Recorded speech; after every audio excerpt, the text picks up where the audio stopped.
ప్రతిరోజు, ప్రతి విషయంలో, ప్రతి అంశంలో. కాబట్టి దేవుడు చెప్పాడా? ఇది మనం చెయ్యాలా? దేవుణ్ణి దేవుని సంతోషపెట్టేదా ఇది? దేవుడు ఇలా ఇలా బ్రతకమని కోరుకున్నాడా? ఆయన ఏం చెప్తే చెయ్యి. ఆయన ఏం చెప్తే చేయడమే. కాబట్టి ఆ స్థాయిలో మనం బ్రతకడం దేవునికి అది ఇష్టం అటది. అపనమ్మకంతో, లేకపోతే అవిశ్వాసంతో. యేసుప్రభు వారు మాట్లాడింది అవిశ్వాసులారా అని మాట్లాడింది అదే సందర్భం. వీళ్ళేమో దేవుని పిల్లలు, దేవుని రాజ్యంలో. కానీ వీళ్ళు దేని మీద ఆధారపడుతున్నారు? తిండి ఎలా తినాలి, ఏం తింటాం, ఏం త్రాగుతాం, ఏం ధరించుకుంటాం, ఏం సంపాదించుకుంటాం, రేపు ఎలాగా, ఎల్లుండి ఎలాగా. అంటే ఈ ఈ రకమైనటువంటి ఆందోళనలో అటు అది ఉంది, ఇటు ఇది ఉంది. ఆయన అంటాడు, దేవుని యందు విశ్వాసం ఉంచుడి, ఇదిగో నా యందు మీరు విశ్వాసం ఉంచండి. ఈ విశ్వాసం అన్నప్పటికీ పరిపూర్ణ దృఢ విశ్వాసం ఉండాలన్నమాట. నువ్వే దేవుని దగ్గరికి అయితే వచ్చావో ఆ దేవుడిని సంపూర్ణంగా నువ్వు నమ్మాలా, అంతే. నమ్మడంలో మళ్ళీ నువ్వు వెనక్కి తిరగకూడదు. ప్రభు అంటాడు, నాగటి మీద చెయ్యి పెట్టి వెనక తట్టు చొచ్చువాడు ఎవడునూ నాకు పాత్రుడు కాడు. తన సిలువనెత్తుకొని ప్రతిదినము నన్ను వెంబడించాలన్నాడు. కాబట్టి ఈ నమ్మకం, తండ్రి మీద ఉండే నమ్మకం కంటే, తల్లి మీద ఉండే నమ్మకం కంటే, నీ చుట్టూ ఉన్న బంధువులు, భార్య పిల్లల మీద, అన్నదమ్ముల అక్క చెల్లెల మీద ఉన్న నమ్మకం కంటే అధికంగా దేవుని మీద నీకు నమ్మకం ఉండాలి. యేసుప్రభు ఏమంటాడు? ఎవడైనా నన్ను వెంబడింపు కోరితే తన తల్లిని, తండ్రిని, భార్యను, పిల్లలను, అన్నదమ్ములను, అక్క చెల్లుండ్లను, తన ప్రాణమును సహా ద్వేషింపకుంటే, అన్నాడు. తల్లిని, తండ్రిని, భార్యని, పిల్లల ప్రాణాన్ని ద్వేషించమని కాదు దాని అర్థం. అపార్థం చేసుకోవద్దు. తల్లిదండ్రులను ప్రేమించమన్నాడు, బంధువుల్ని ప్రేమించమన్నాడు. ఆయన నిన్ను వలని పొరుగువాన్ని ప్రేమించమన్నాడు. ద్వేషించమనే ఆలోచన కాదు అక్కడ. నాతో కంపేర్ చేసుకునేటప్పుడు నువ్వు ఇచ్చేటువంటి ప్రయారిటీలో నీ తండ్రి కంటే దేవునికి అధికిస్తాను, నీ తల్లి కంటే దేవునికి అధికిస్తాను, నీ ప్రాణం కన్నా దేవునికి అధికిస్తా. ఎప్పుడు ఇవ్వగలం మనం? ఎప్పుడు ఇవ్వగలం? ఇదిగో మా పెద్ద జయసి ఉంది, దేవుడా అమ్మా నవ్వుతుంది, చెప్పర్లేదు ఏదోటి. ఆ ప్రశ్నకి సమాధానానికి అయితే దేవుడు. ఆ ప్రశ్న కాస్త పక్కెళ్ళిపోతే ఎవరో అమ్మ. ఎందుకమ్మా? చిన్నప్పటి నుంచి చూస్తుంది, అమ్మని చూస్తుంది, అమ్మనే చూసి పెరుగుతుంది, అమ్మలాగే పెరుగుతుంది. అప్పుడు అమ్మ మీద అయ్యో నాకు ఆకలిలో నాకు భోజనం పెడుతుంది కదా, నా అవసరతలు తీరుస్తుంది కదా, లేకపోతే ఇదిగో నా ఆలనా పాలన చూస్తుంది, నా సంతోషంలో పాల్గొంటుంది అని చెప్పేసి ఆటోమేటిక్గా ఇప్పుడు ఆ అమ్మాయి ప్రపంచం అంతట్లో కూడా ది బెస్ట్ పర్సన్ ఎవరైనా ఉన్నారంటే ఎవరని భావించిస్తుంది ఇప్పుడు? అమ్మా. ఆ అమ్మాయి కాదు, అందరూ అంతే. అమ్మ కాకపోతే నాన్న. అంటే ఇక్కడ మనం ఇది మనం గ్రహించగలిగాం, ఇది గుర్తించగలిగాం. నిజంగా దేవుడు నిన్ను ప్రేమించే విధానం నీకు అర్థమైతే, దేవుడు ఇవ్వకపోతే నీకు అమ్మ లేదు, బొమ్మ లేదు. దేవుడు ఇవ్వకపోతే నీకు పేరెంట్స్ ఉండరు, దేవుడు ఇవ్వకపోతే నీకు ప్రాణం లేదు, దేవుడు ఇవ్వకపోతే నీకు దీర్ఘాయుష్ లేదు, దేవుడు ఇవ్వకపోతే నీకు ధనఘనతలు లేవు, జ్ఞానం లేదు. జ్ఞానానికి మూలం ఆయన, ప్రాణానికి మూలం ఆయన, దీర్ఘాయుష్కు మూలం ఆయన, వివేకానికి మూలం ఆయన, నీ ఆయుష్కాలానికి మూలం ఆయన. ఎదుగో నిన్ను ప్రేమించిన దేవుడు నువ్వు పుట్టేటప్పటికి నీ చుట్టూ ఇంత సైన్య సమూహాన్ని పెట్టాడనమాట. పుట్టేటప్పటికి ఎవరైనా అనాథలుగా ఎవరైనా పుడతారా? అనాథలుగా పుట్టరు. పుట్టేటప్పటికి నీ చుట్టూ గొప్ప సైన్యం. ఒక పక్కన నాయనమ్మ, తాతయ్య, అమ్మమ్మ, మేనమామ, లేకపోతే పిన్ని, పెద్దమ్మ, చిన్నమ్మ, లేకపోతే వీళ్ళందరూ ఇరుగు పొరుగు వారు, బంధువులు, నిన్ను ప్రేమించేవారు, నీ పేరెంట్స్ని ఇష్టపడి ఎంతమంది నీ కొరకు. దేవుని ఏర్పాట్లు చూడు.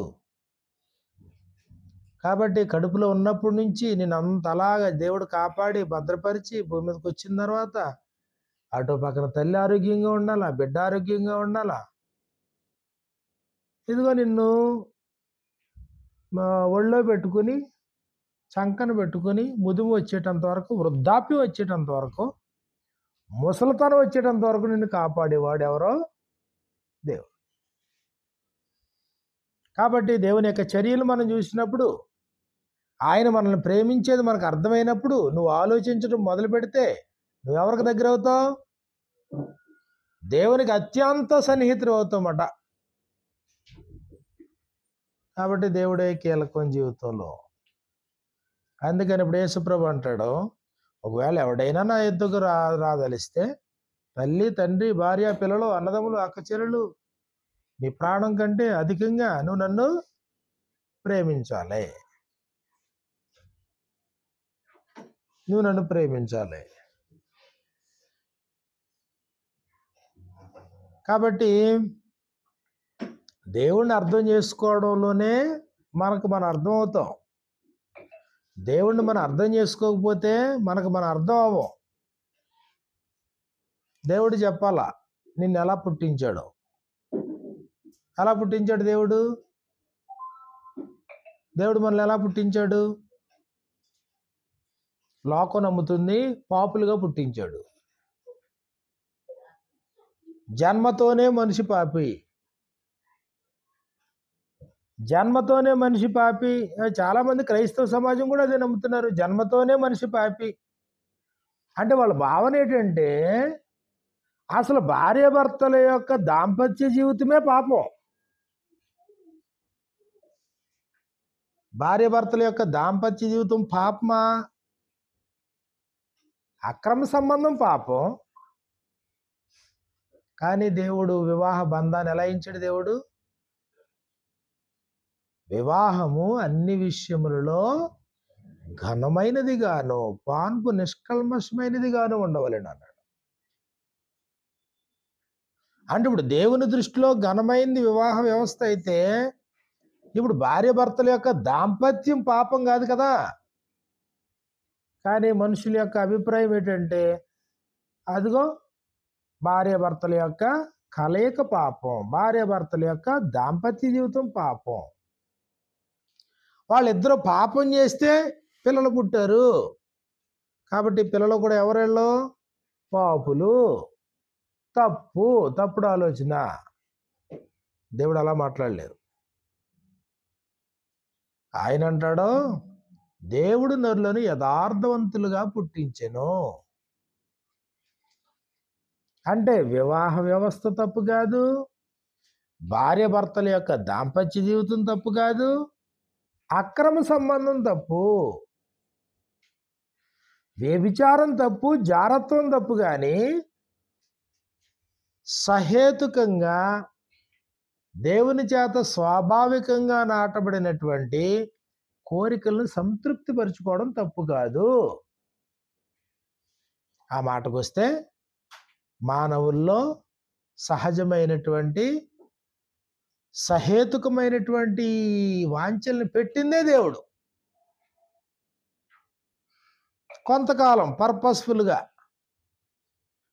బిడ్డలను కనేటంత వరకు, లేకపోతే యుక్త వయసు నుంచి ఒక 40-45 సంవత్సరాల వయసు వరకు.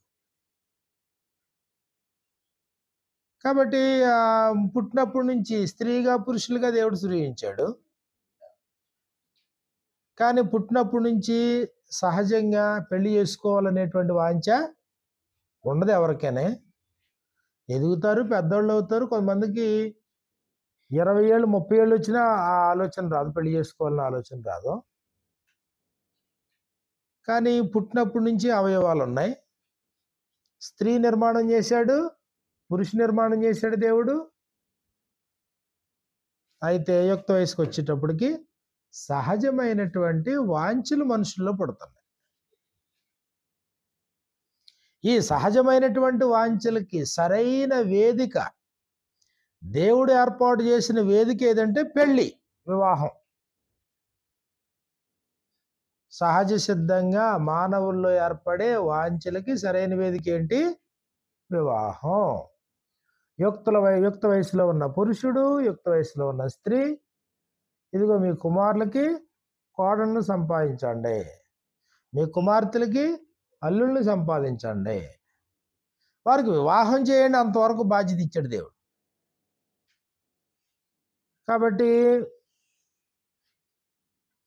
కొంతమందిలో ఉండేటువంటి దురభిప్రాయం ఏంటంటే అసలు వివాహ వ్యవస్థే పాపం కాదు కదా. వివాహం దైవికమైనటువంటి వ్యవస్థ, దేవుడు ఏర్పాటు చేసిన వ్యవస్థ. ఆదాముకి గాఢ నిద్రను కలుగజేసి అతని ఎముకల్లో పక్కటెముక ఒక ఎముకను తీసి ఆ చోటును మాంసంతో పుట్టేసి ఆ ఎముకను స్త్రీనిగా చేసి ఆ స్త్రీని ఎక్కడ తీసుకొచ్చాడు దేవుడు? ఆదాము దగ్గర తీసుకొచ్చాడు. ఆదాము అంటాడు, నా ఎముకలో ఎముక, నా మాంసములో మాంసము, నీవు నా నుండే తీయబడ్డావు. కాబట్టి ఈ రోజు నుంచి నీకు కూడా ఒక పేరు పెడుతున్నాను. ఏంటి నీ పేరు? నారి. నారి అంటే అర్థం ఏంటి? నరుడి నుండి తీయబడితివి, నీ పేరు నారి. కాబట్టి పురుషుడు తన తండ్రిని తల్లిని విడిచి భార్యను హత్తుకొనును, వారు ఏకదేహమై ఉందురు. నాకెందుకు వచ్చావు? వారు ఏకదేహమై ఉందురు. కాబట్టి దేవుడు జతపరిచిన వారిని నరుడు వేరు చేయకూడదు. దేవుడు ఏర్పాటు చేసిన ఇన్స్టిట్యూషన్ కదా అది. వివాహ బంధం పాపం కాదు. అంటే జన్మతో మానవుడు పాప అంటే జన్మతో పాపి కాదు. ప్రసంగి గ్రంథము 7వ అధ్యాయము 29వ వచనంలో మనకి ఇలా వ్రాయబడింది. ప్రసంగి గ్రంథము 7వ అధ్యాయము 29వ వచనంలో, ప్రసంగి గ్రంథము 7వ అధ్యాయము 29వ వచనంలో, దేవుడు నరులను యథార్థవంతులుగా పుట్టించెను గాని వారు వివిధమైన తంత్రములు కల్పించుకొని, నువ్వు కల్పించుకున్నావు తంత్రాలన్నీ. ఇదిగో ఇక్కడున్న జియానా పాపంతో సంబంధం లేదు, ఇక్కడున్న చిన్న బిడ్డలు 2 బిడ్డలు వాళ్ళ పాపులు కాదు. మరి వాళ్ళది ఏ పోలిక, ఏ రూపం వాళ్ళదే అన్నాం అనుకోండి, వాళ్ళు ఎలాంటి పోలిక, ఎలాంటి రూపంలో వారిని దేవుడు పుట్టించాడు, సృజించాడు? దేవుని యొక్క పోలిక, దేవుని యొక్క స్వరూపము అన్నాడు. దేవుని పోలిక, దేవుని యొక్క స్వరూపం. ఆదికాండము 1వ అధ్యాయము 26 నుంచి 28 వచనాల్లో మనకి ఇలా వ్రాయబడింది. ఆదికాండము 1వ అధ్యాయము, దేవుడు 6 దినాల్లో దేవుడు సృష్టి అంతటినే కలుగజేశాడు. 26వ వచనం నుండి మనకి ఇలా వ్రాయబడింది, దేవుడు మన స్వరూపమందు మన పోలిక చొప్పున నరులను చేయదము. మన స్వరూపమందు మన పోలిక చొప్పున. 27వ వచనంలో, దేవుడు తన స్వరూపమందు నరుని సృజించెను, దేవుని స్వరూపమందు వారిని సృజించెను. అంటే మన నిర్మాణం మనకు అర్థం అవ్వాలంటే, దేవుడు అర్థమైతే, ఆయన సంకల్పం అర్థమైతే, ఇదిగో మన నిర్మాణం అందులో ఉంది. ఇప్పుడు మన నిర్మాణం, మన ఎవరిలా సృజించబడ్డాం?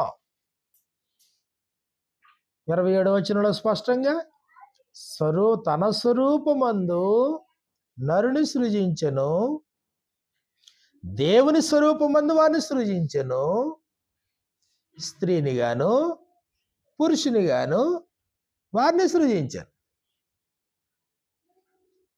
5వ అధ్యాయం 1వ వచనంలో, ఆదికాండం 5వ అధ్యాయము 1వ వచనం మనం చూసినప్పుడు, ఆదాము వంశావళి గ్రంథం ఇదే. దేవుడు ఆదామును సృజించిన దినమున, దేవుడంట ఆదామును సృజించిన దినమున దేవుని పోలికగా అతని చేసెను. సృజించిన దినమున. ఎప్పుడు, ఏ దినాన్ని సృజించాడు?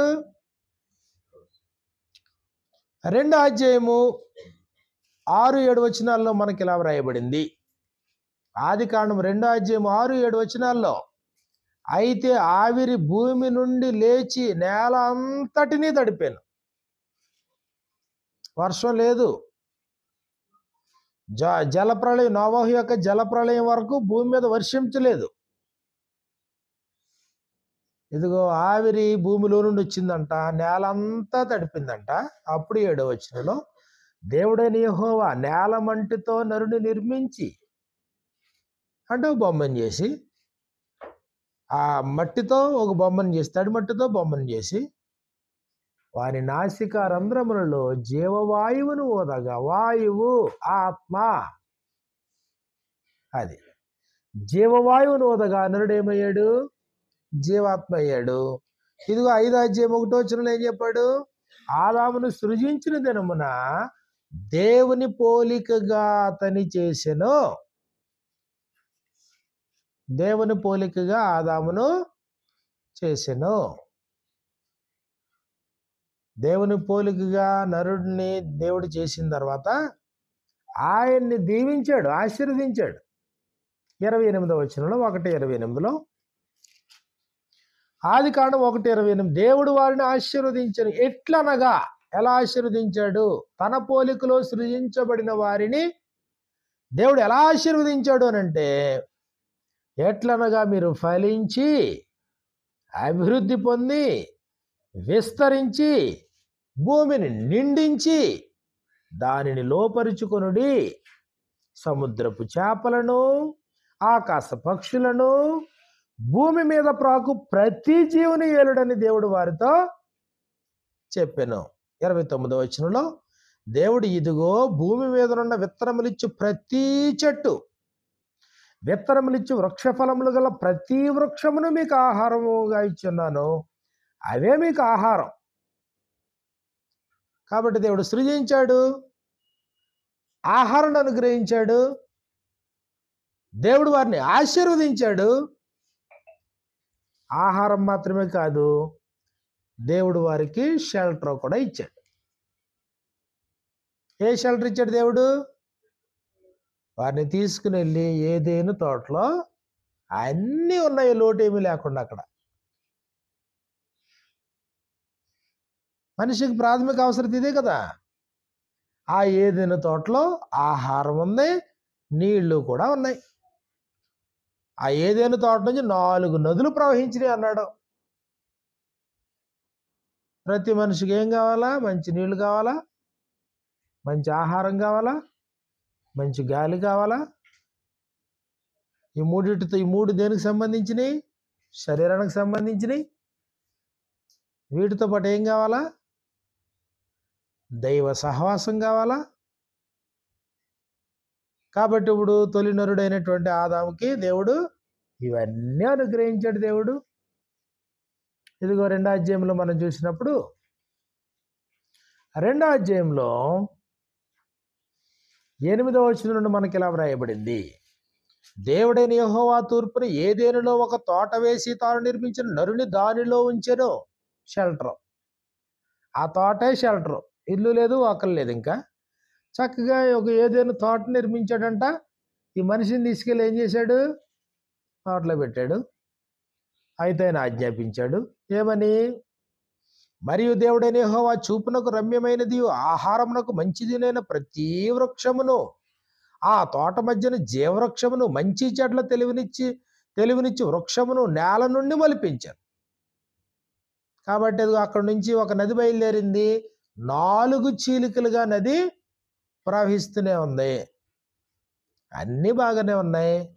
అయితే నరుడికి పని కూడా అప్పచెప్పాడు దేవుడు. మళ్ళీ ఖాళీగా కూర్చోబెట్టి పోషించడం కాదు. మళ్ళీ నరుణ్ణి ఇదిగో ఏదేను తోటని దేవుడు నిర్మించాడు. ఆ ఏదైనా తోటలో పెట్టిన తర్వాత 15వ వచనంలో, మరియు దేవుడైన యెహోవా నరుని తీసుకొని ఏదేను తోటను సేద్యపరుచుటకు, నెంబర్ 1, దాని కాచుటకు, నెంబర్ 2, ఏమేం చేయాలంటే ఇప్పుడు ఈ నరుడు, ఒకటి దాన్ని సేద్యపరచాలి, రెండోది ఏం చేయాలా, దాన్ని కాయాలి జాగ్రత్తగానే. అంటే దేవుని యొక్క ఆలోచనల్లో మనిషి ఖాళీగా ఉండడానికి లేదు, సోమరితనంగా ఉండి తినడానికి లేదు, కష్టపడకుండా తినడానికి లేదు. చివరికి కష్టపడేది ఎద్దైనా దైవిక నియమం ఏం చెప్తుంది, నూర్చెడు ఎద్దు మూతికి చిక్కము పెట్టవద్దు. కష్టపడి పని చేసేవాడు తినడానికి అర్హుడు. ఏదేం తోటలో మనిషిని పెట్టాడు, అన్ని రకాల వృక్షాలన్నీ అక్కడ ఉన్నాయి, ఆహారానికి రమ్యమైంది అన్నీ ఉన్నాయి, దేవుడు నిరభ్యంతరంగా తినొచ్చు అన్నాడు. దాంతోపాటు ఖాళీగా ఉండి సోమరుడిగా పెంచటమా, సోమరుడిని చేయడమా, ఎట్టి పరిస్థితుల్లోనూ కాదు. ఏం చెప్పాడు దేవుడు, ఇదిగో దాన్ని సేద్యపరచడానికి, రెండోది ఏం చేయాలా, దాన్ని కాపలా కాయడానికి నిన్ను పెట్టాను ఇందులో. ఓకే, అంత బాగానే ఉంది. అయితే 17వ వచనంలో, 16, 17 వచనాలు దేవుడు ఇక్కడ ఆజ్ఞాపించాడు. తొలి నరుడికి దేవుడు ఇచ్చినటువంటి ఆజ్ఞ ఏంటి, ఆజ్ఞ ఏంటి, దేవుడైన యెహోవా ఈ తోటలోనున్న ప్రతి వృక్ష ఫలమును నిరభ్యంతరముగా తినొచ్చు.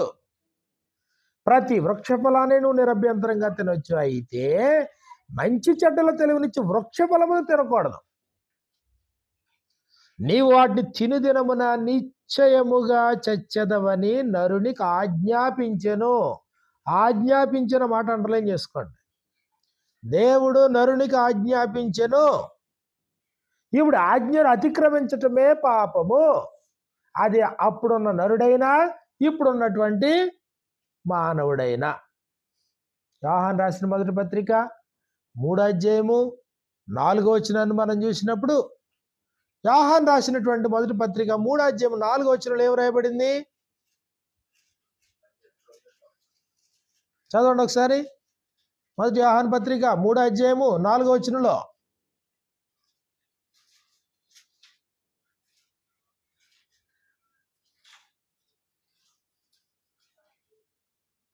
చదవండి అని ఎవరైనా పర్లేదు.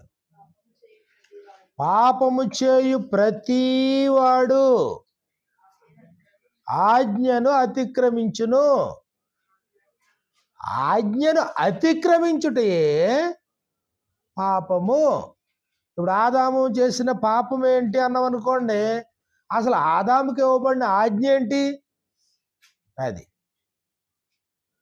నోవహు పాపం చేశాడు అన్నాం అనుకోండి, అసలు నోవహుకి దేవుడు ఏం చెప్పాడు. అబ్రహాం పాపం చేశాడు అన్నాం అనుకోండి, అసలు దేవుడు అబ్రహాముకి ఏం ఆజ్ఞాపించాడు. ఇశ్రాయేలీలు పాపం చేశారన్నాం అనుకోండి, ఇశ్రాయేలీలకి దేవుడు ఏం ఆజ్ఞాపించాడు. ఈరోజు మనం పాపులు అంటే అసలు దేవుడు మనకేం ఆజ్ఞాపించాడు.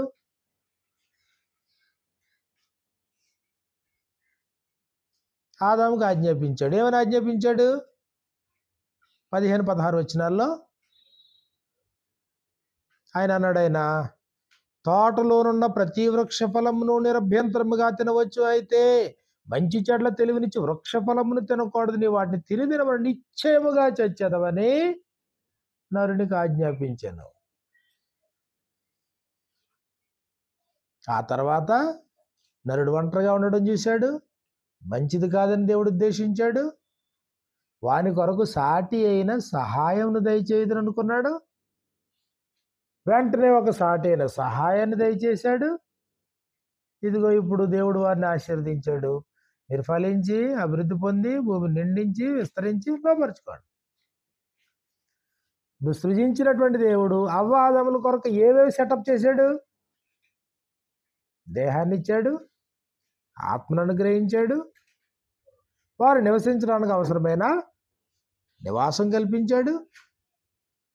అందులో ఆహారం ఉంది, అందులో నీళ్లున్నాయి. తర్వాత వారికి పని అప్పగించాడు. ఆ తర్వాత ఒంటరి బ్రతుకు వద్దన్నాడు. ఒంటరిగా ఉండడం సరైంది కాదు, నీకు కూడా ఒక తోడు కావాలి. ఓకే, పురుషుడికి ఒక స్త్రీని తోడుగా సాటైన సహాయముగా ఇచ్చాడు. మనిషికి ఇంతే కదా కావాల్సింది ఈ భూమి మీద.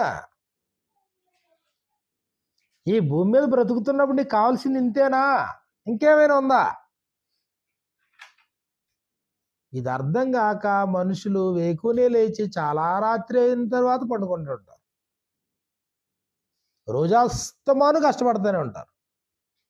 రాత్రనక పగలనక ప్రయాసపడుతూనే ఉంటారు.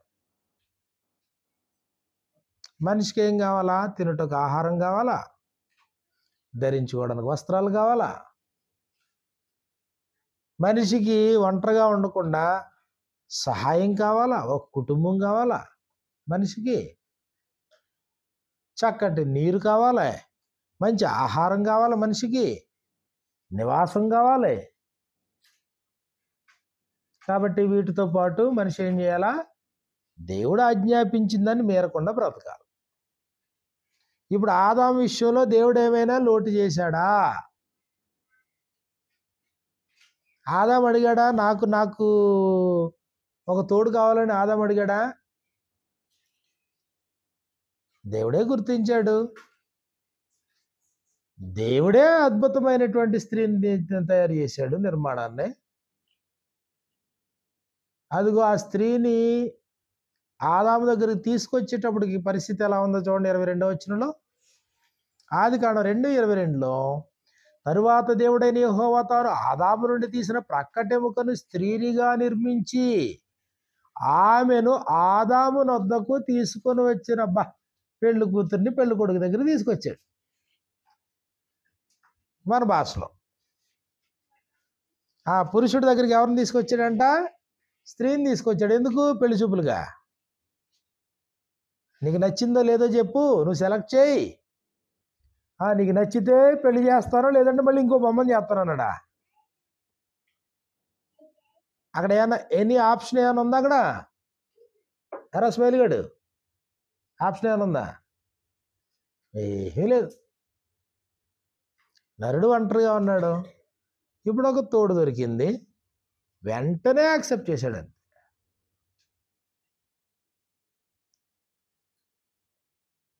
మనకి బుద్ధిహీనత తీవ్రమైతే నాకు ఇది నచ్చలేదు, నాకు అది నచ్చలేదు, వీడు నచ్చలేదు, నాకు ఈ చదువు ఉండాలా, లేదా ఈ ఉద్యోగం ఉండాలా, లేకపోతే అది ఉండాలా, ఇది ఉండాలి, ఇవన్నీ అనమాట. ఎక్స్ట్రాలు పట్టండి ఇవన్నీ. ఒంటరితనం యొక్క తీవ్రత తెలియక మనుషులకి. ఒంటరితనం దీవెనకరం కాదు. ఒంటరితనం దీవెనకరం కాదు. కాబట్టి ఎప్పుడైతే నరుడి దగ్గరికి దేవుడు స్త్రీని తీసుకొచ్చాడో, నరుడు ఏమన్నాడు చూడండి. ఇప్పుడు 23వ వచనంలో, నచ్చిందన్నాడా, నచ్చలేదన్నాడా? అప్పుడు ఆదాము ఇట్లా, నేను నా ఎముకలలో ఒక ఎముక, నా మాంసములో మాంసం, ఇది నరులలో నుండి తీయబడిన గనుక నారి అనబడిన పేరు పెట్టేశాడు. కాబట్టి పురుషుడు తన తండ్రిని తల్లిని విడిచి భార్యను హత్తుకుని వారి ఏక శరీరమై ఉందురు. అప్పుడు ఆదాము తన భార్యయు వారిద్దరూ దిగంబరులుగా ఉండిరి, వస్త్రాలు లేవు ఇంకానే. అయితే వారు సిగ్గు ఎరుగక ఉండిరి. కాబట్టి ఒక ఏదైనా తోట, ఆ ఏదైనా తోటలో దేవుని పోలిక, దేవుని స్వరూపంలో సృజించబడిన ఇద్దరు మనుషులు. కాబట్టి దేవుడు నేలమంటితో సృజించినటువంటి నరుడు ఆదాము, ఆదాము పక్కటెముక నుంచి సృజించబడిన స్త్రీ అవ్వ. ఇదిగో వాళ్ళు అందులో ఉన్నారు. ఇప్పుడు ఇక్కడ భౌతికమైన సదుపాయాలన్నీ కలిగజేశాడు. వాటితో పాటు దేవుడు ఏం చేశాడు? ఆజ్ఞాపించాడు.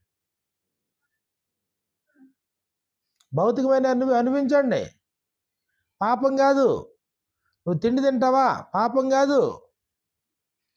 నువ్వు భార్య భర్తలు కలిసి ఉంటారా? పాపం కాదు. అయితే నేను ఆజ్ఞాపించింది నువ్వు చేయి. ఇప్పుడు ఆజ్ఞను గౌరవిస్తావా, ఆజ్ఞను ధిక్కరిస్తావా? ఆజ్ఞను గౌరవించటంలో వచ్చే లాభం ఏంటి? నువ్వు ఆజ్ఞని ధిక్కరించటం వల్ల నీకు కలిగే నష్టం ఏంటి? అది 3వ అధ్యాయం. ఆదికాండం 3వ అధ్యాయంలో ఇదిగో వీళ్ళు పాపం చేశారు. పాపం చేయడానికి నీకు ప్రేరణ ఏంటి? అది 3వ అధ్యాయం. పాపం యొక్క పర్యవసానం ఏంటి ఆ తర్వాత? అది 3వ అధ్యాయం. పాపం చేసిన తర్వాత మనుషులు ఎలా శపించబడ్డారు? కాబట్టి ఇప్పుడు చక్కటి కాపురం, పచ్చగా ఉండే కాపురం, మంచి వాతావరణం, ఏ లోటు దేవుడు వారికి కలగజేయలేదు. కానీ ఇప్పుడు మధ్యలో ఎవరు వచ్చారు? ఇప్పుడు సాతాను, అపవాది. భూజంతువులన్నిటిలో బాగా యుక్తిని కనపరిచేటువంటి ఒక జంతువు ఉంది. ఏంటది? సర్పం. దాన్ని వాడుకున్నాడు సాతాను. సర్పం యుక్తి గలదై ఉండెను. కాబట్టి ఇప్పుడు అక్కడ చూడండి ఎలాగ వెళ్ళిపోయింది అంటే వీళ్ళు ఎలాగ దిగజారిపోయారు. సేమ్ అదే మోడల్ ఇప్పుడు కూడా ఇప్పుడు మనం భూమి మీద దేవుని పోలిక, దేవుని స్వరూపంలో సృజించబడి వయసు పెరుగుతుంది, సదుపాయాలన్నీ ఉన్నాయి, భౌతికమైన దీవెనలన్నీ ఉన్నాయి, ఆత్మ సంబంధంగా దేవుని యొక్క ఏర్పాట్లన్నీ ఉన్నాయి. కానీ మనిషి దేవుని యొక్క ఆజ్ఞల్లోంచి తొలగిపోతున్నాడు. పాపం చేయి ప్రతివాడు ఆజ్ఞను తిరస్కరిస్తున్నాడు. ఆజ్ఞను అతిక్రమించటమే పాపం. పుట్టుకతో పాపం కాదు, పుట్టుకతో పాపం లేరు. కానీ మనిషి ఆజ్ఞను అతిక్రమించడం వల్ల పాపం చేస్తున్నాడు. 3వ అధ్యాయంలో సర్పయుక్తి కలిగింది. వెంటనే అది ఆ స్త్రీతో, ఇది నిజమా? ఈ తోట చెట్ల మధ్యలో దేని ఫలంలో మీరు తినకూడదని దేవుడు చెప్పినా? ఆ స్త్రీ మాట్లాడింది. కాబట్టి వెంటనే ఏం చేసింది? శోధనలో పడింది. మీరు దేవతల వలె ఉంటారు అన్నప్పటికీ ఇది అంటే ఇప్పుడున్న ఈ స్థితి తృప్తికరంగా లేదు. దేవుడు అనుగ్రహించింది చాలు అనేటువంటి భావన లేదు. మాకు ఏది అవసరమో అది దేవుడు అనుగ్రహించాడు అనేటువంటి ఆలోచన లేదు. ఇంకా ఏదో టు బికమ్ అన్నట్టు ఉందన్నమాట. ఇంకా ఏదో చేయాల, ఇంకా ఏదో స్థాయికి ఉంది. ఇంకా అక్కడ అపవాది ప్రయోగించిన సూత్రం ఏంటి? అక్కడ మీరేమైపోతారు అన్నాడు? మీరు చావకున్నట్లు వాటిని తినకూడదు, ముట్టుకూడదు అని చెప్పిన తర్వాత అదిగో 5వ వచనంలో, మీరు వాటిని తినమని మీ కన్నులు తెరవబడి మీరు మంచి చెడ్డలు ఎరిగిన వారి దేవతల వలె ఉందిరని దేవునికి తెలియనని స్త్రీతో చెప్పగా, దేవతల వలె ఇప్పుడున్న ఇంకా ఏదో అది మాట, ఒక భ్రమ, ఒక భ్రాంతి. వెంటనే స్త్రీ ఏం చేసింది? ఆ వృక్షం ఆహారమునకు మంచిది, కన్నులకు అందమైనది, వివేకం నుంచి రమ్యమైనది చూచి ఆమె దాని ఫలముల్లో కొన్ని తీసుకొని తిని తనతో పాటు తన భర్తకును ఇచ్చెను. ఇప్పుడు స్త్రీని దేవుడు ఎందుకు సృజించాడు? ఆమె చేసిన పని ఏంటి? ఇప్పుడు ఈ స్త్రీని పురుషుడి దగ్గరికి ఎందుకు తీసుకొచ్చాడు? ఎందుకు దేవుడు స్త్రీని సృజించాడు? నరుడు ఒంటరిగా ఉండటం మంచిది కాదు, వానికి సాటి అయిన సహాయమును దయచేయదు అనుకున్నాడు. ఈయనకి సహకారిగా ఉండాలి. కానీ ఇప్పుడు 3వ అధ్యాయంలో ఏమైంది? పెత్తందారి అయింది, ఈమె నాయకురాలు అయ్యింది. ఆమె డిస్కషన్ చేసేసింది సర్పంతో. ఆమె డిసైడ్ అయిపోయింది తినాలో తినకూడదు. ఆమె తినేసింది. తినడంతో పాటు ఏం చేసింది? కొన్ని తీసుకెళ్ళి తనతో పాటు తన భర్తకును ఇచ్చాను. ఇంక భార్య ఇచ్చేటప్పటికి కళ్ళు బయర్లు కమ్మేసినాయి అయ్యగారి. ఇంకా ఆమె ఏం చెప్తే అదే వేదం. అరే దేవుడు వద్దన్నాడు కదా, దేవుడు ఆజ్ఞాపించాడు కదా తినొద్దని, ఇదేంటి ఈ పాడు పని ఏంటి అని అడిగాడా? అడగలేదు. వద్దు పొరపాటు చేయొద్దు మనం అన్నాడా? అనలేదు. మరి ప్రతి చల్లపూట దేవుడు వారితో సంభాషిస్తున్నాడు కదా, సహవాసం, దైవ సహవాసం ఉంది కదా. పోనీ సర్పం ఇలా చెప్పింది, మనం ఒకసారి మన దేవుని దగ్గర అడుగుదాం అని అనుకున్నాడా? ఏమీ లేదు. కాబట్టి ఇద్దరు తిన్నారంటే ఇక్కడ ఏం జరిగింది? ఇక్కడ దేవుని ఆజ్ఞను అతిక్రమించారు. మొదటి యోహాను పత్రిక 3:4 ఇందాక మనం చదువుకున్నాం. పాపము చెయ్యి ప్రతి వాడును ఆజ్ఞను అతిక్రమించును, ఆజ్ఞను అతిక్రమించుటయే పాపము. పాపం చేశారు. కాబట్టి రోమపత్రిక 5:12 రోమ 5:12 అక్కడ ఏం జరిగింది? అక్కడ ఇట్లుండగా ఒక మనుష్యుని ద్వారా పాపము ద్వారా మరణమును లోకములోనికి ఎలాగూ ప్రవేశించెనో. ఎలా ప్రవేశించింది? ఆదాము అనే మొదటి మనుషుని ద్వారా ప్రవేశించింది. మొదటి ఆదాము ద్వారా. అప్పటి వరకు పాపపు ప్రవేశం లేదు భూమి మీద. ఇక్కడ పాపం అంటే ఏంటి ఎందుకని ఇప్పుడు అర్థం? ఇక్కడ పాపం అంటే దేవుడు చెప్పాడు, నువ్వు దాన్ని ధిక్కరించావు, అదే పాపం. చెప్పింది చేయలేదు, అదే పాపం.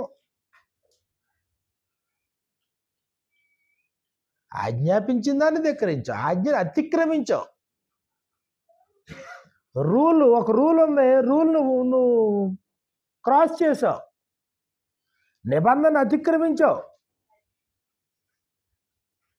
ఆజ్ఞను అతిక్రమించుట ఏ పాపము. పాపం అనేది ఒక పదార్థం కాదు, పాపం అనేది కంటికి కనబడేది కాదు. దేవుని సృష్టిలో మన ఒక భాగం.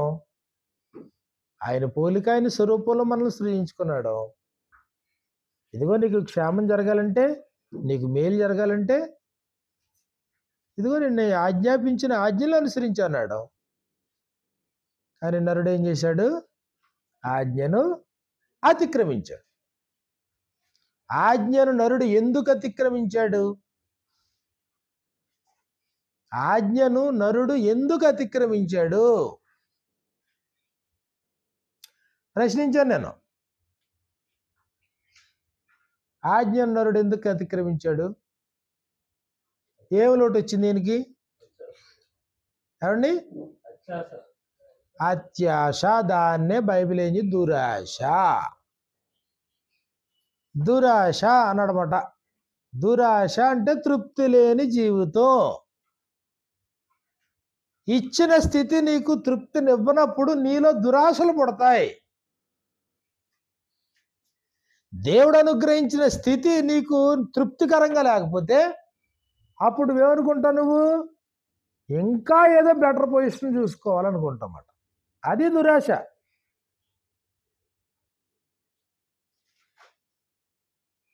వీళ్ళకి ఆహారం ఏమైనా లోటు ఉందా? ఏమైనా ఉపవాసాలు ఏమైనా పెట్టాడా? పస్తులు పెట్టాడా?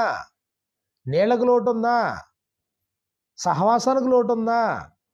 ఇటు ఒకరికొకరు తోడు, అటు దేవుడు తోడు, ఇబ్బంది లేదు. చక్కటి ఏదైనా తోట, చక్కని ఆత్మను అనుగ్రహించాడు, మంచి దేహాన్ని ఇచ్చాడు. మీరు ఫలించి అభివృద్ధి పొంది భూమి నుంచి విస్తరించండి అన్నాడు. కానీ పరిస్థితి ఇలా జరుగుతూ ఉన్నప్పుడు, ఎప్పుడైతే దురాశ తోడయిందో మనిషి ఏం చేశాడు? పాపం చేశాడు. కరెక్ట్.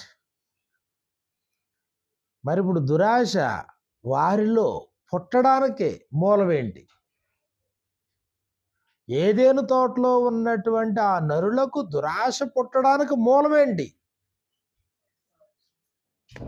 దురాశ పుట్టడానికి మూలమేంటి? చెప్పండి అమ్మా, ఏదో చెప్తున్నారు. దురాశ పుట్టడానికి మూలం సాతానా? సాతానేనా? ఇంకా ఏమైనా ఉందా? ఇంకేముంది? వారిలో దురాశ పుట్టడానికి మూలం ఏంటి? సాతాను సాతాను సాతాను సాతాను అంటే ఇంకేదని చెప్పండి పోనీ. అదే తృప్తి లేకపోవడమే దురాశ అనుకున్నాం.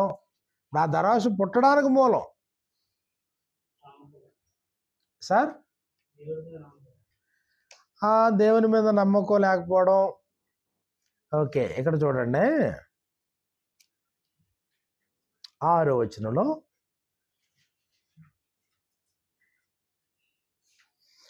ఆ స్త్రీ ఆ వృక్షమును ఆహారమునకు మంచిదియు కన్నులకు అందమైనదియు వివేకమునిచ్చు రమ్యమైనది ఉండుట చూచినప్పుడు, అది ఆకర్షణ ఏముంది అక్కడ ఈ వచనంలోని?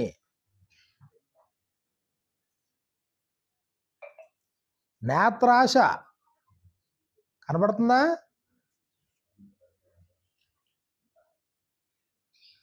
మూలం చూసిందంట. చూస్తే ఎలా ఉంది? అది ఆల్రెడీ విన్నది, ఇప్పుడు చూసింది. చూసేటప్పుడు ఎలా ఉందంట? అది ఆహారానికి మంచిది, కన్నులకు అందంగా ఉంది. ఆకర్షణ కన్నులకు అందంగా ఉంది. జలప్రళయం వచ్చేటప్పుడు ఆదికాండం 6వ అధ్యాయంలో కూడా మనుషులు వివాహాలు చేసుకున్నారు కదా, అప్పుడు కూడా పరిస్థితి ఏంటో ఒకసారి పేజీ తిప్పండి.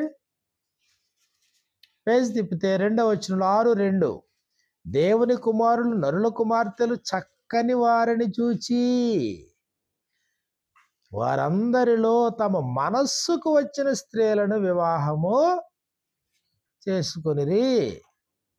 అంటే చూపునకు రమ్యమైనది, అందమైనది.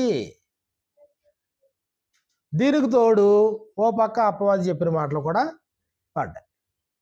అపవాది కారణం, ఇక్కడ నువ్వు దాన్ని చూసావు, నీ కన్నులు చూస్తున్నాయి. అందుకనే బైబిల్ గ్రంథం ఏం చెప్తుందంటే, లోకములో ఉన్న వాటిని మీరు ప్రేమించొద్దు. లోకములో ఉన్నదంతయు అనగా ఏంటంట? శరీరాశ, నేత్రాశ, జీవపుడమ్మము అనడం. కళ్ళు చూస్తున్నాయి, కళ్ళు ఆకర్షిస్తున్నాయి, కళ్ళు కోరుకుంటున్నాయి. అంటే నీలో అసంతృప్తి ఉంది. నువ్వు చూసింది ప్రతిదీ నువ్వు కావాలనుకుంటున్నావు, చూసిన ప్రతిదీ నువ్వు కోరుకుంటున్నావు. కాబట్టి ఇక్కడ దురాశకు మూలం, ఆమెలో పుట్టినటువంటి దురాశకు మూలం అసంతృప్తి. అసంతృప్తి మాత్రమే కాదు, చూసేటప్పటికి ఎలా కనబడిందంట? చూపునకు రమ్యమైంది, అందంగా కనబడింది.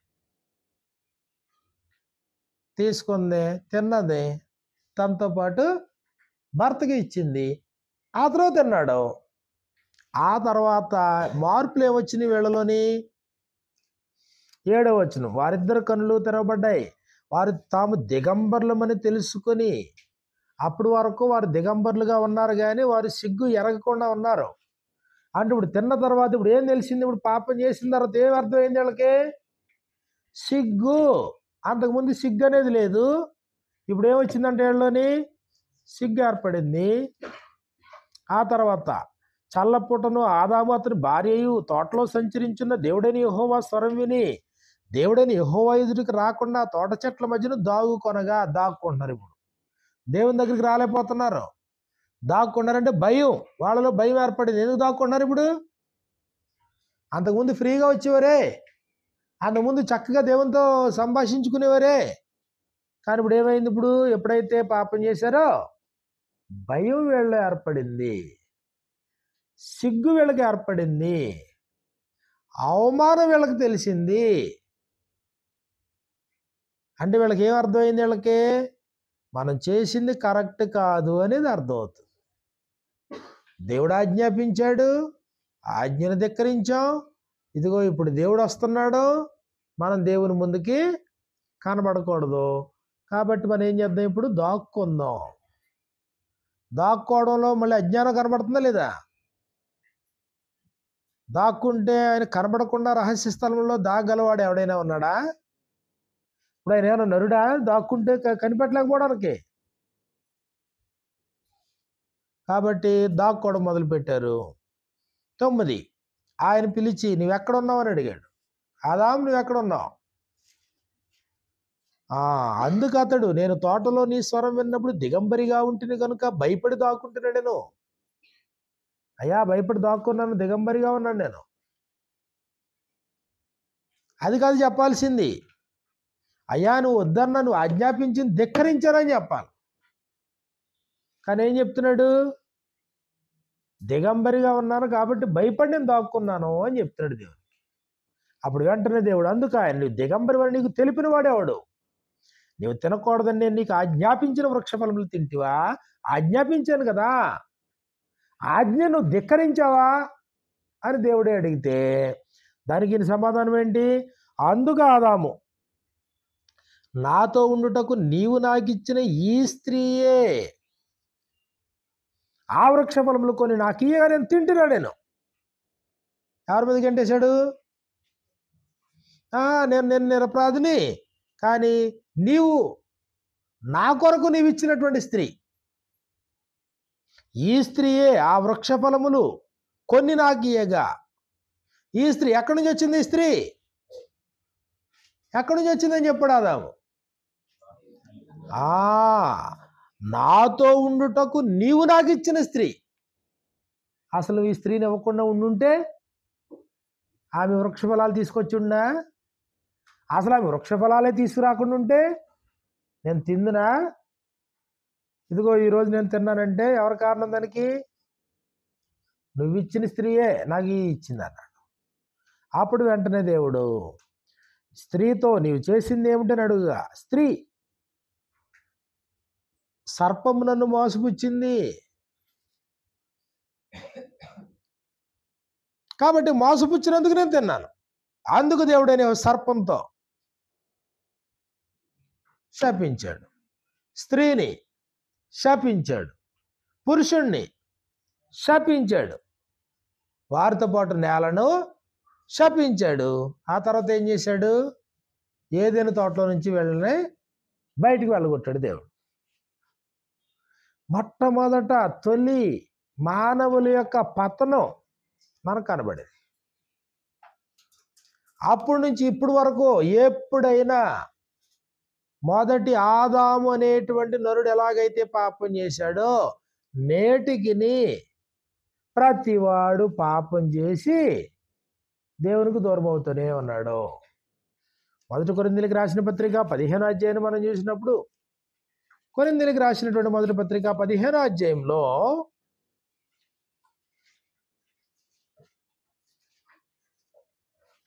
47-48 వచనాలు మనకి ఇలా వ్రాయబడ్డాయి. కొరింథీయులకు రాసిన 1 పత్రిక 15వ అధ్యాయము 47-48 వచనాలు. మొదటి మనుష్యుడు భూ సంబంధి అయి మంటి నుండి పుట్టినవాడు. ఎవరి మొదటి మనుషుడు? మంటి నుండి పుట్టినటువంటి మొదటి మనుషుడు ఆదాము. ఏదైనా తోటలో దేవుని చేత ఉంచబడిన ఆదాము. మంటి నుండి పుట్టినవాడు ఎట్టివాడు? 48వ వచనంలో మంటి నుండి పుట్టినవాడు ఎట్టివాడు? ఎట్టివాడు? ఆజ్ఞను అతిక్రమించినవాడు. భూ సంబంధి మంటి నుండి పుట్టినటువంటి ఆదాము. మంటి నుండి పుట్టినవాడు ఎట్టివాడో మంటి నుండి పుట్టిన వారును అట్టివారే. కాబట్టి ఆయన ఎలాగైతే ఆజ్ఞను అతిక్రమించి ఆయన పాపం చేసి దేవునికి దూరమయ్యాడో అదే ప్రకారంగా ఆ రోజు నుంచి ఈ రోజు వరకు కూడా నరుడు ఏం చేస్తున్నాడో? ఆజ్ఞను అతిక్రమిస్తున్నాడు, పాపం చేసి దేవునికి దూరం అవుతున్నాడు. సిగ్గు, అవమానం ఏర్పడుతుంది, భయం ఏర్పడుతుంది, మనసాక్షి దోషారోపణ ఏర్పడుతుంది. కాబట్టి పాపం చేసిన వాడు ధైర్యంగా ఉండలేడు. పాపం చేసినవాడు నిర్భయంగా ఉండలేడు. పాపం చేసిన అనేక మనస్సాక్షి దోషారోపణ చేస్తూనే ఉంటుంది. లేదు, నువ్వు తప్పు చేసావు, నువ్వు తప్పు చేసావు, నువ్వు తప్పు చేస్తున్నావు. ముందు వెనక తర్వాత కూడా పాపం చేసినవాడు మనస్సాక్షి ఏం చేస్తుంది? గద్దిస్తుంది, దోషారోపణ చేస్తుంది. కాబట్టి తొలినరుడైనటువంటి ఆదాము ఇదిగో ఇలా పత్రం అయిపోయాడు. రోమపత్రిక, రోమిలకు రాసిన పత్రిక 5వ అధ్యాయము 12వ వచనం నుండి, ఇట్లుండగా ఒక మనుషుని ద్వారా పాపము ద్వారా మరణమును లోకములోనికి అలాగూ ప్రవేశించెనో, అలాగుననే మనుషులందరూ పాపము చేసినందున మరణము అందరికిని సంప్రాప్తమాయెను. మనుషులందరూ పాపం చేసినందున ఏ మోడల్లో చేశారు? ఒక మనుషుని ద్వారా పాపము ద్వారా మరణము లోకంలో ఎలా అయితే ప్రవేశించిందో అలాగే ఆదాము ఎలాగైతే పాపం చేసి పతనమయ్యాడో, ప్రతి నరుడు కూడా అలాగే పాపం చేసి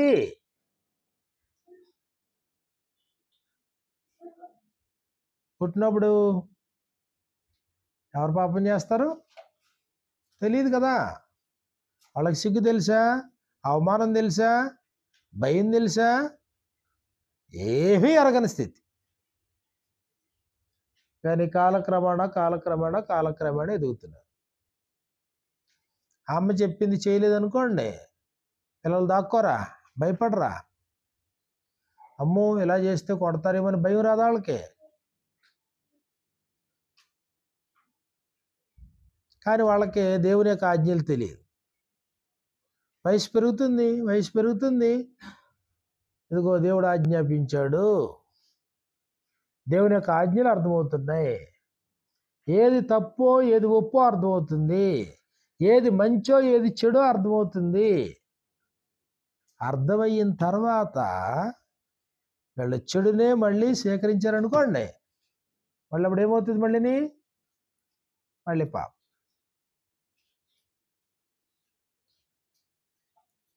కాబట్టి నరుడు పాపం చేసి దేవునికి దూరం అయిపోయి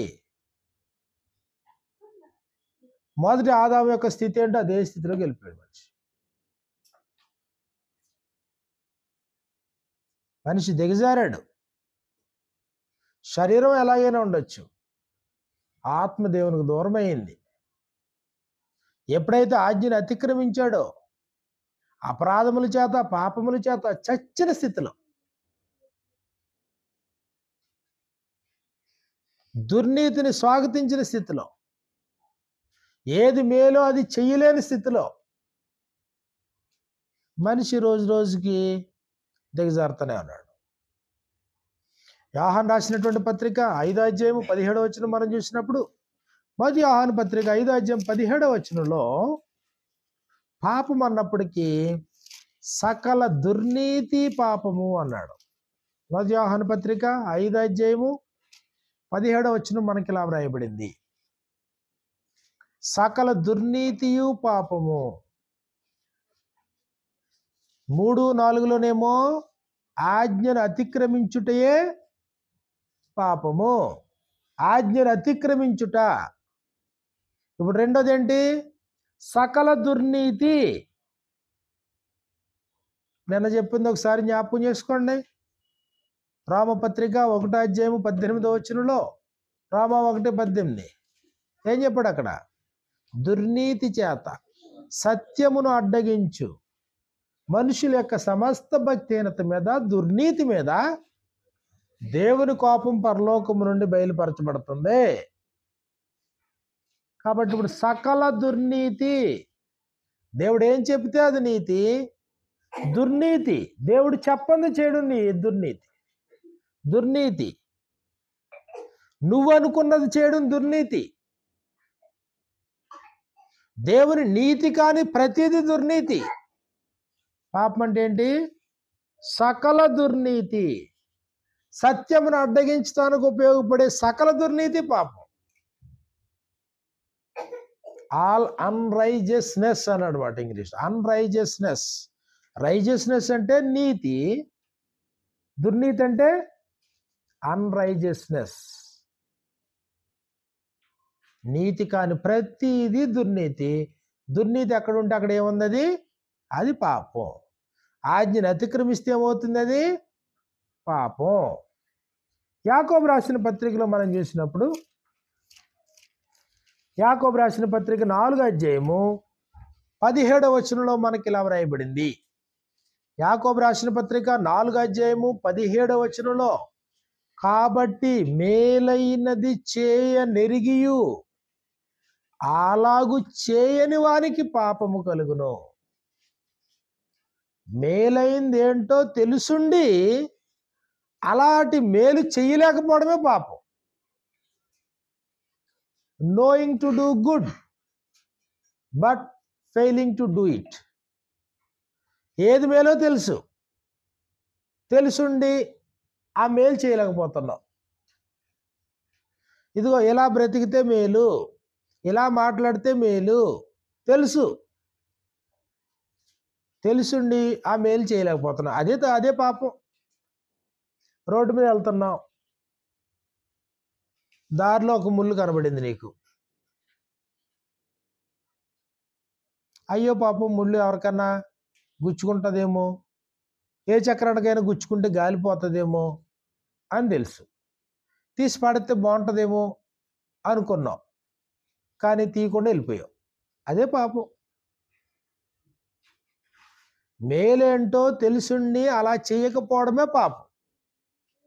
మేలుకరమైంది చేయకపోవడమే పాపం. మరి భూమి మీద బ్రతుకుతున్నాం, గ్రంథం చదవడం మేలని తెలుసు, దేవుని ఉపదేశం మేలని తెలుసు, దేవుడే మన జీవితానికి మూలమని తెలుసు, చేయలేకపోతున్నాం. అదే పాపం.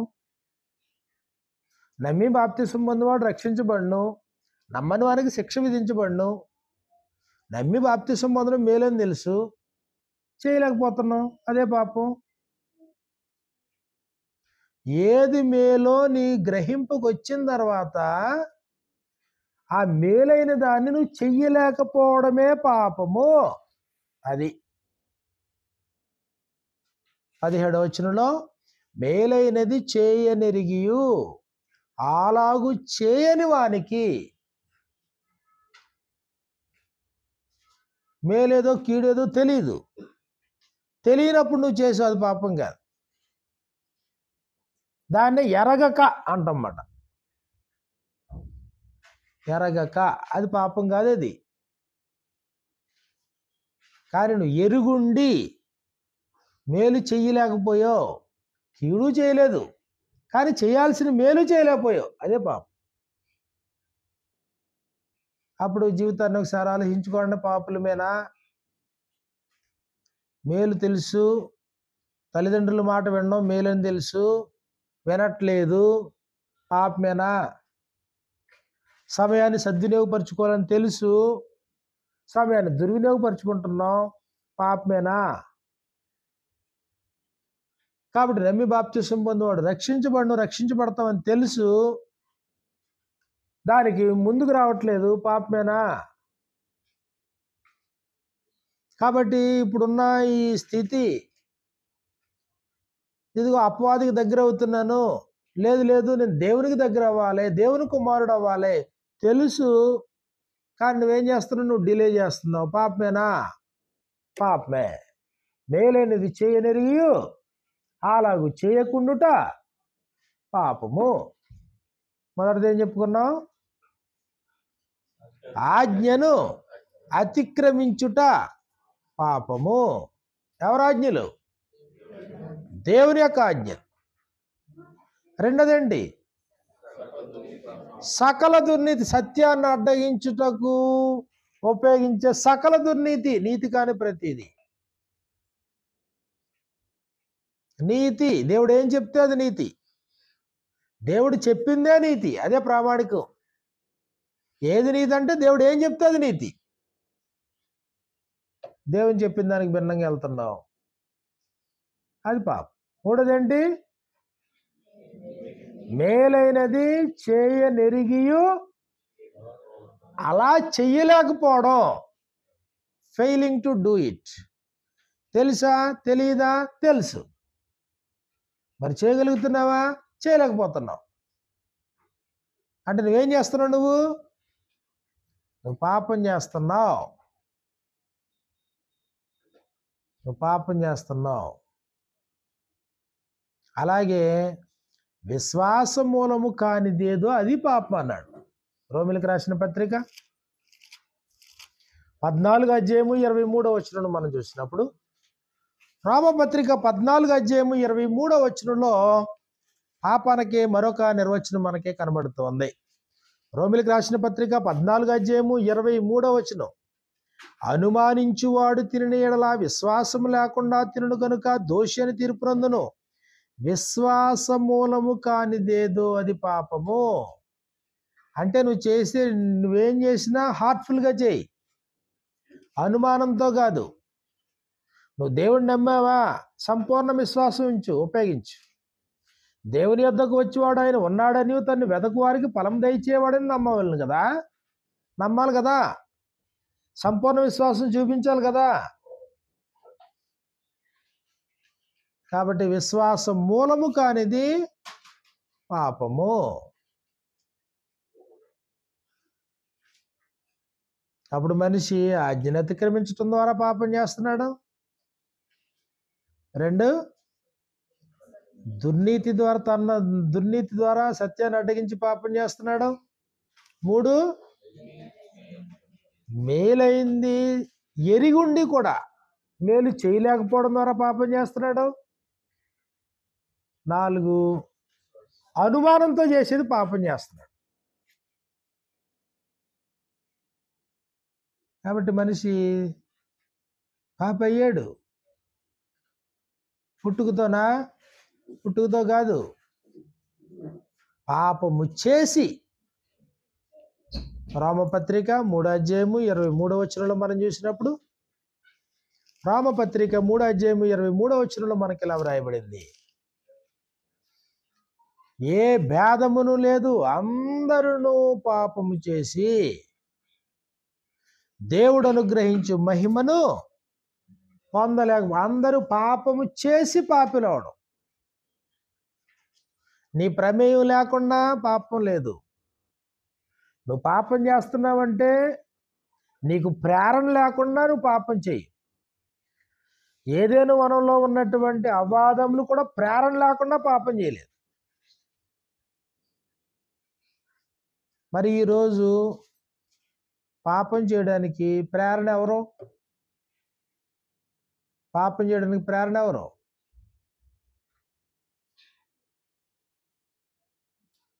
అక్కడ ప్రేరణ ఎవరు? అపవాది. ఎఫెసీ పత్రిక 2:2 ఎఫెసీలకు రాసిన పత్రిక 2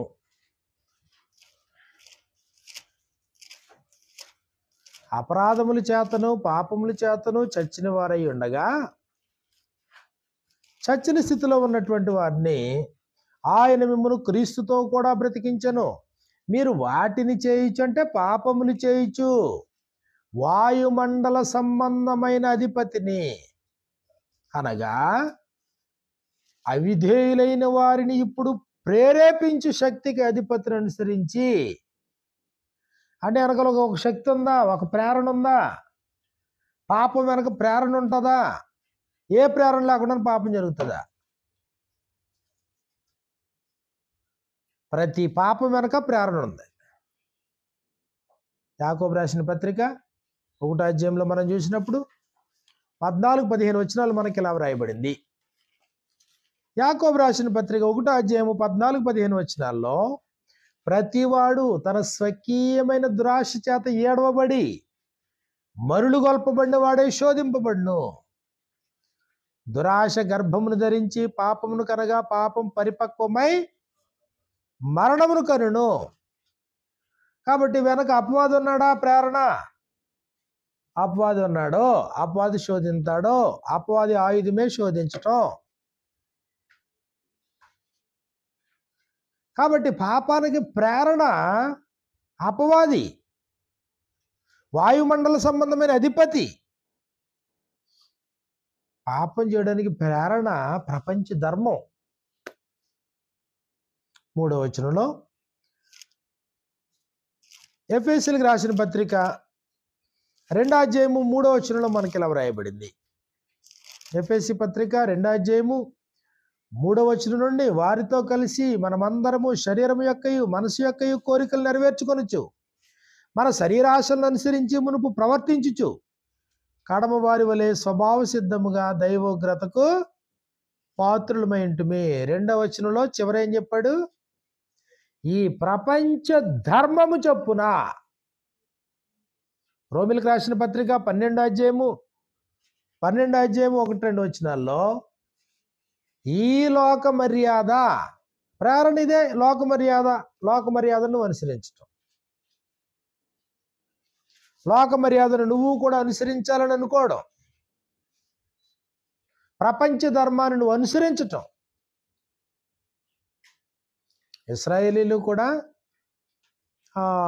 సమూయేలు దగ్గరికి వచ్చి అన్నది అదే కదా, సకల జనుల మర్యాద చొప్పున మాకు కూడా ఒక రాజు కావాలన్నారు.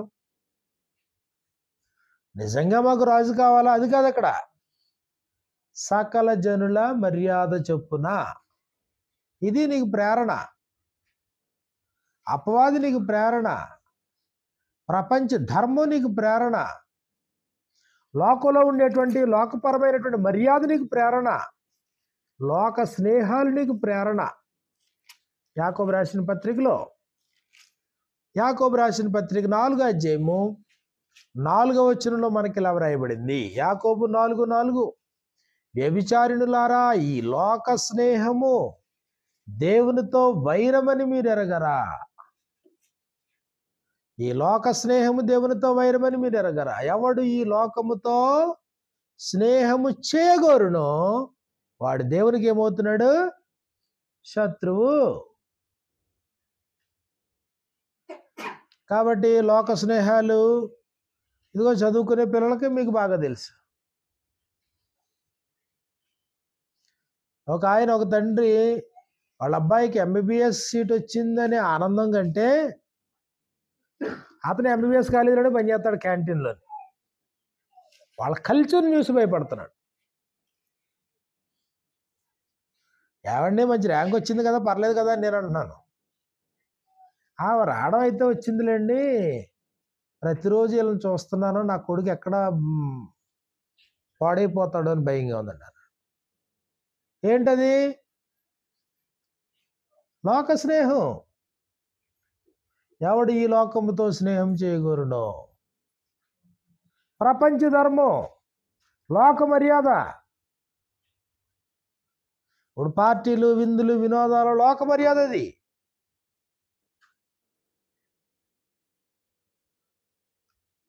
చదువుకునే పిల్లలు ఏదో ఒక గర్ల్ ఫ్రెండ్ మెయింటైన్ చేయడం లోక మర్యాద. అది ఎవరో ఒకరు బాయ్ ఫ్రెండ్తో ఉండడం లోక మర్యాద. అది అప్పుడప్పుడు విందులు వినోదాల్లో తాగడం అనేది లోక మర్యాద. అది ఇవన్నీ ప్రేరణలు మాట, ఇవన్నీ పాపం చేయడానికి. ఆయన అంటాడైనా, లోకమునైనను లోకములో ఉన్న వాటినైనను నువ్వు ప్రేమించొద్దు. యోహాను రాసినటువంటి మొదటి పత్రిక 2వ అధ్యాయంలో 15వ వచనం నుండి మనకి ఇలా వ్రాయబడింది. మొదటి యోహాను పత్రిక 2వ అధ్యాయము 15, 16, 17 వచనాలు. ఈ లోకమునైనను లోకములో ఉన్న వాటినైనను ప్రేమింపకుడి. ఆ లోకంలో ఏముంది? లోకంలో ఏమున్నాయి? ఏమున్నాయి? ఆయనే చెప్పాడు. ఏముందంట లోకంలో? ఎవడైనను లోకమును ప్రేమించిన యెడల తండ్రి ప్రేమ వానిలో ఉండదు. లోకములో ఉన్నదంతయు. నిజంగా దాన్ని అక్కడితో ఆపేసి ఉంటే లోకంలో ఏముందో మనం బుర్ర కొట్టుకుని చావాలి. కానీ పరిశుద్ధాత్ముడు ఎంత దగ్గరికి తీసుకొచ్చాడు. లోకంలో ఉన్నదంతయు. ఏ ప్రపంచం పో, ఏ లోకం వెళ్ళిపో, లేకపోతే ఏ దేశం వెళ్ళిపో, ఏ జనాంగం మధ్యకి వెళ్ళిపో, లోకములో ఉన్నదంతా ఏముందంట? శరీరానికి సంబంధించిన ఆకర్షణ. 2, కళ్ళకు సంబంధించిన ఆకర్షణ. 3, వాటిని పొందడం వల్ల మనలో కలిగే అతిశయం. ఇదే లోకం అనడంతే. ఇదే లోకం. ఏ దేశం పోయినా ఇదే లోకం. ఏ ప్రపంచంలో నువ్వు ఏ మూలకు పోయినా అదే లోకం. ఒకవేళ వెకేషన్ ట్రిప్కి వెళ్ళినా ఇదే. ఇంకా ఎంతకంటే ఏముంది అక్కడ? అదే ఆకాశం, అదే భూమి, అదే నీళ్లు, అదే చెట్లు. కళ్ళకు దృశ్యానికి అందం. ఫోటో పిక్చర్కి బాగుంది, షూటింగ్కి బాగుంది. కాబట్టి ఎక్కడికి వెళ్ళిపోయినాయి? ఏంటి? శరీరానికి సంబంధించిన ఆకర్షణ. రెండోది ఏంటి? నేత్రాలకు సంబంధించింది. వన్స్ ఇవి 2 మనం పొందుతున్నామా, లోపల ఏం పుడుతుంది? గర్వం, అహంకారం. అది ఒక 4-5 దేశాలు తిరిగి వచ్చామనుకోండి, ఎలా ఉంటుంది? మెల్లగా ఉంటారా? ప్రశాంతంగా ఉంటారా? పోన్లే వెళ్ళి అన్నీ చూసి వచ్చామనుకుంటారా? అక్కడి నుంచి బడాయిలు గొప్పలు. జీవపుడమ్మ అంటే బడాయిలు, గొప్పలు. ఇదిగో మేము అది తిన్నాం, మేము బిర్యానీ తిన్నాం, ఇప్పుడు అవి ఉండవులేండి పెద్దగా. కానీ ఏదన్నా ఒక అకేషన్ ఇలాంటివి ఉన్నాయనుకోండి, ఇదిగో మా ప్లేట్లు, మేము మా ఇంట్లో ప్లేట్లో ఇన్ని ఐటమ్స్ ఉన్నాయి. పోటీ మాట. పెళ్లి కూతురు ఇన్ని ఐటమ్స్ పెడితే పెళ్లి కూతురు కోళ్ళు ఇంకొక 2 ఐటమ్స్ ఎక్కువ పెట్టాలి. తింటారా లేదా ఇవన్నీ సమస్య కాదు అక్కడ. గొప్పలకు పోవడం. నీ చీర ఎంత అంటే నా చీర ఎంత, అది. లేకపోతే ఇది నీ ఇల్లు ఎలాగుందా, మా ఇల్లు ఎలాగుందా, నా బాత్రూమ్ ఎలాగుంది. కాబట్టి ఒకసారి శరీరానికి సంబంధించింది, నేత్రాలకు సంబంధించింది, దాన్ని మనం అనుభవించిన తర్వాత అక్కడి నుంచి ఏం చేస్తాం మనం? దాన్ని బట్టి అతిశయింతాం, దాన్ని బట్టి గర్వింతాం. అది జీవపుడమ్ము అన్నాడు దాన్ని. కాబట్టి పాపం చేయడానికి ప్రేరణ ఏంటి? అపవాది, ఈ లోకం, లోక మర్యాద, ప్రపంచ ధర్మం, లోక స్నేహం, నీలో ఉన్న దురాశ, ఇవన్నీ ప్రేరణలు.